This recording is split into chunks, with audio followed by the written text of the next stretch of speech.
A light magnitude 3.2 earthquake hit 22 kilometers, 14 miles, away from Malaga, Andalusia, Spain, in the early morning of Saturday, June 7, 2025 at 12:50 a.m. local time, GMT+2. The depth of the quake could not be determined, but is assumed to be shallow. The quake was reported felt by some people near the epicenter. First to report, EMSC after 2 minutes.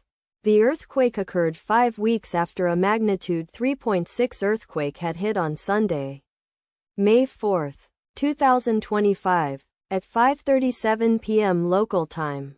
Europe, Madrid GMT+2. In 92 kilometers, 57 miles, distance to the west. Data source from Volcano Discovery.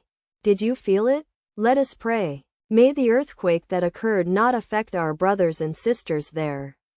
May the earthquake not happen again. And may God protect everyone. Amen.